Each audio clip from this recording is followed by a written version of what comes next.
Today we explore one of the most fascinating books of the Bible, as well as one that is very often misunderstood. Repeatedly, we hear people talking about the patience of Job. However, now that you have read the book, you see that this is not a story of someone patiently and silently suffering. Job is a story, our story, about making sense of the evil that we experience.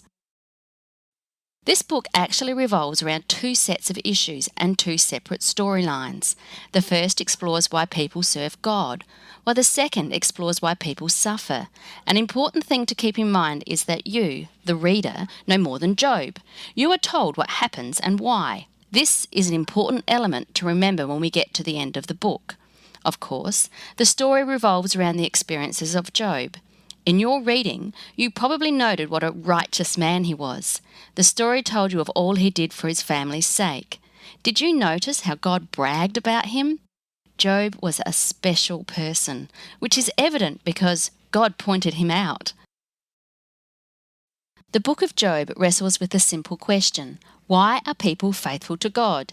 In the first two chapters, Satan challenges God with a series of tests. In the first challenge, Satan argues that Job is faithful to God and only serves God because Job has something to gain from it. Using Job as an example for all of humanity, God allows Satan to kill Job's children and servants and then destroy all of his wealth. These are very horrific actions just to prove a point. However, Job proves Satan wrong and is faithful to God, even when he has nothing. Satan is not satisfied with Job's response and challenges God again. This time, Satan argues that Job will turn from God if God allows Job to be stricken physically. God allows Job to be covered from head to toe in boils, very painful skin infections that leave huge welts on his skin. Despite his physical pain, Job is faithful to God even when it costs him everything. His wife, sure that God is to blame, tells Job to curse God and die. Did you see the ending of this story and compare it to the first test? There is a difference. Job remains faithful to God, but he does blame him for his suffering. This begins the second part of our story.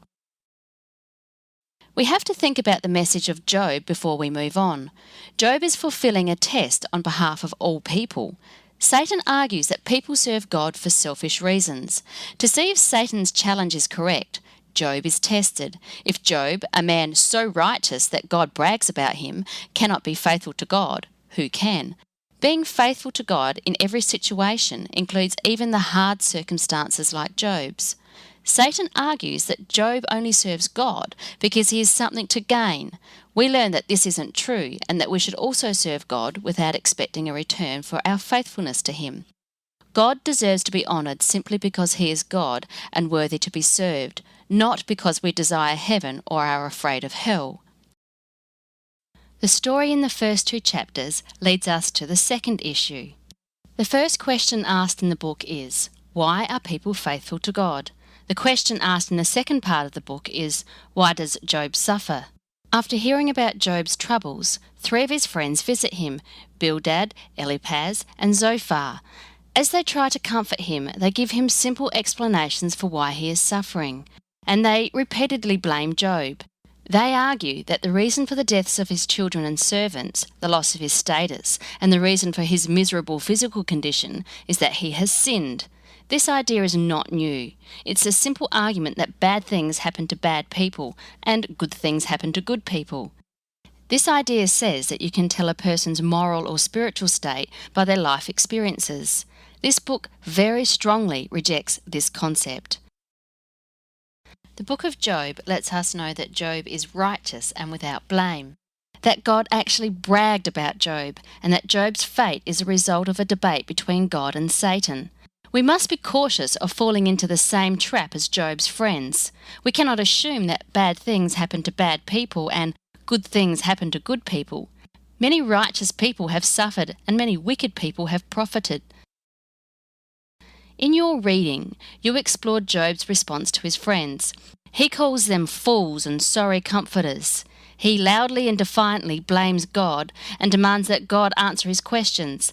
This is a very bold action by Job. Of course, you saw that Job also got his wish. God came down to talk with Job, and raised questions that Job did not ask. You know from your reading that Job suffered because God allowed it, not because Job was sinful. It was God's way of responding to a challenge from Satan. God asked Job a series of questions, and in a sense, God says, "Who are you to question the creator of the world?" God asked Job if he can talk to God about the creation of the world, the raising of the mountains and the setting of the stars. However, Job wasn't asking God about the creation of the world, the raising of the mountains, or the setting of the stars. He simply wanted to understand why he was suffering and who was to blame. In the end, Job relents.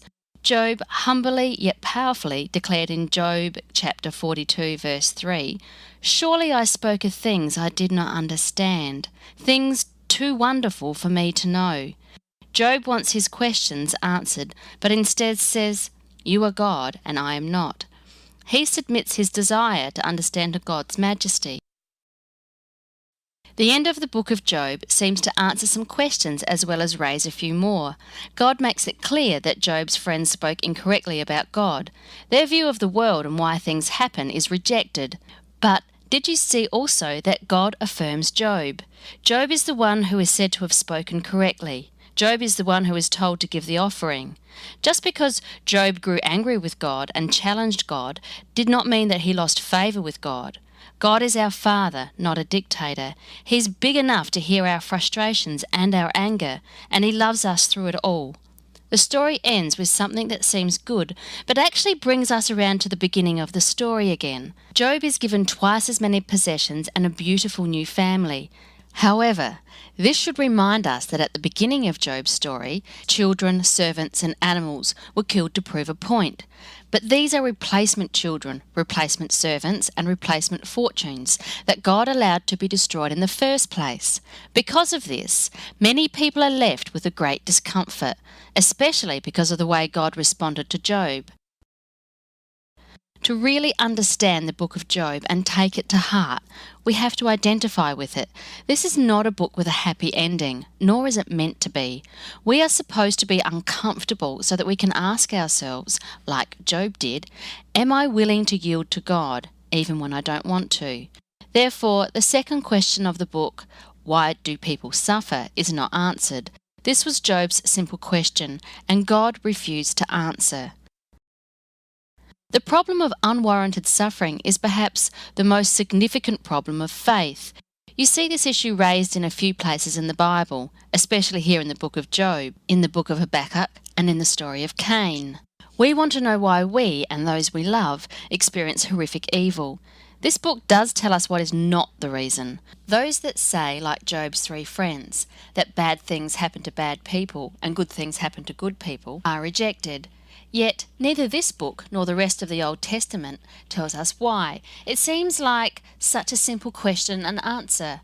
Remember, we know more than Job, and we know the reason why Job suffered. However, Job is asked if he will yield to God even when he doesn't want to. Likewise, as we leave this book, we are asked if we will yield to God even when we do not get the answers we want.